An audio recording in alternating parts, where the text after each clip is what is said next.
নমস্কাৰ বন্ধু বান্ধৱীসকল, মই আজি পুনৰ এটা নতুন ভিডিঅ' লৈ আপোনালোকৰ ওচৰলৈ আহিছোঁ। আশা কৰোঁ আপোনালোক সকলো ভালে আছে আৰু মই আজি এটা নতুন ৰেচিপি লৈ আহিছোঁ আচলতে। আৰু ৰেচিপিটো একেবাৰে সহজ, আশা কৰোঁ আপোনালোক সকলোৱে ভাল পাব। আৰু যিসকলে প্ৰথমবাৰৰ বাবে ভিডিঅ'টো চাইছে তেওঁলোকে ছাবস্ক্ৰাইব কৰিবলৈ নাপাহৰিব আৰু ভাল লাগিলে লাইক কৰিব, কমেণ্ট কৰিব। তেন্তে ব'লক দেৰি নকৰি ভিডিঅ'টো আৰম্ভ কৰোঁ। মই লৈছোঁ এইখন হাতাৰে 2 হাতা পিঠাগুড়ি আৰু ইয়াত মই আন্দাজমতে নিমখ দিম আৰু আন্দাজমতে পানী দি পেলাই 10 মিনিটৰ কাৰণে ৰেষ্ট হ'বলৈ থৈ দিম। এয়া মই পানীৰে ঘুলি ল'লোঁ আৰু ইয়াৰ কনচিষ্টেঞ্চিটো এনেকুৱা হ'ব লাগিব, ইমানটোমান হ'লে আৰু আপোনালোকে এতিয়া ইয়াক 10 মিনিটৰ কাৰণে ৰাখি দিব। তো ময়ো এনেকৈ 10 মিনিটৰ কাৰণে ইয়াক ৰাখি দিম। এতিয়া লৈছোঁ মই এইটো চাইজৰ 2টা আলু এনেকৈ বাকলি গুচাই লৈছোঁ আৰু ইয়াক বইল কৰি ল'ম। এটা পিঁয়াজ এনেকৈ মিহিকৈ কুটি লৈছোঁ আৰু 2টা বিলাহী এনেকৈ কুটি লৈছোঁ। আনফালে লৈছোঁ ইয়াত নৰসিংহ পাত কেইটামান আৰু 3টা শুকান জলকীয়া আৰু এইখিনি সৰিয়হ। আলুখিনি কুটি থোৱা পিঁয়াজখিনিৰ লগত পিটিকা কৰি ল'লোঁ, লৈ পেলাই এনেকুৱা সৰু সৰু কিছুমান বল ৰেডি কৰি লৈছোঁ।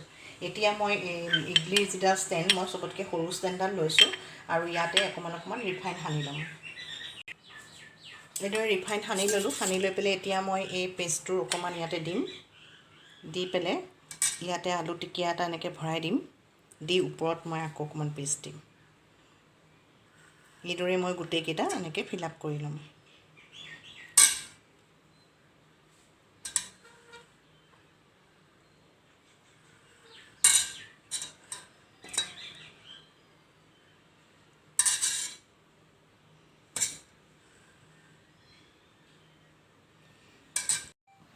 এইদৰে এনেকৈ ৰেডি কৰি ল'লোঁ। এতিয়া আনফালে মই এয়া কুকাৰটো পাতি লৈছোঁ আৰু ইয়াতে মই পানী দিছোঁ তলিতে অকণমান আৰু ষ্টেণ্ডডাল বহাই দিম। এইদৰে কুকাৰত ষ্টেণ্ডডাল এনেকৈ বহাই দিলোঁ আৰু ইয়াৰে হুইচেলটো খুলি দিম। এই ৱাচাৰডাল থাকিব, দি পেলাই মই 7 মিনিটমানৰ কাৰণে ইয়াক ৱেইট কৰিম। এইদৰে এইকেইটা মই চামুচৰ পিছফালটোৰে এনেকৈ কৰি এৰুৱাই ল'লোঁ আৰু এইকেইটা অকণমান ঠাণ্ডা হ'ব দিওঁ, যিহেতু গৰম হৈ আছে আৰু ইটোৰ লগত সিটো লাগ খাই গ'লে মানে এনেকৈ এৰাই যোৱাৰ চান্স থাকে, সেইকাৰণে মই অকণমান ঠাণ্ডা হ'ব দিওঁ। পিছৰ কোবত আৰু কেইটামান হৈছে, এইকেইটাও একেলগে বনাই লওঁ। এইদৰে বাকীকেইটাও উলিয়াই ল'লোঁ। এতিয়া তৰকা লগাবৰ কাৰণে মই কেৰাহীখন পাতি লৈছোঁ, সেইখিনি তেতিয়ালৈকে ঠাণ্ডা হওক। মই কেৰাহীখন পাতি লৈছোঁ। এয়া কেৰাহীখন গৰম হ'ল, ইয়াতে দিছোঁ মই মিঠাতেল।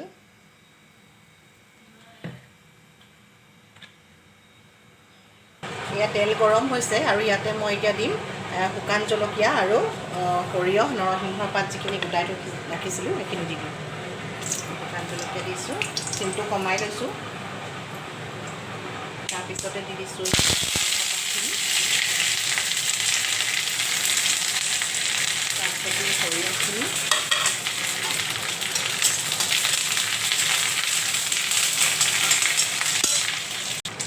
সৰিয়হখিনি ফুটিবলৈ লওঁতেই মই ইয়াতে পিঁয়াজখিনি বিলাহীখিনি দি দিম।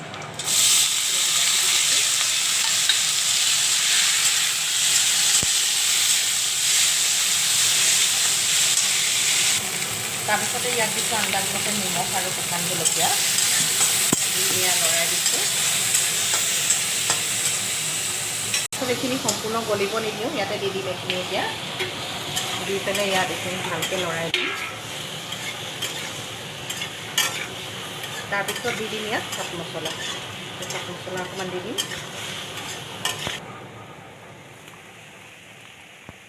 চাট মছলা দি দিছোঁ পেকেট 2টা এনেকৈ।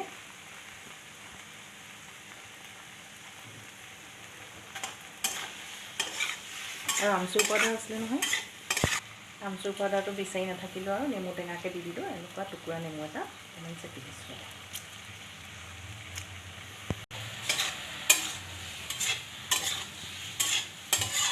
আৰু এয়া ৰেডি হৈ গ'ল আজি নাস্তাটো।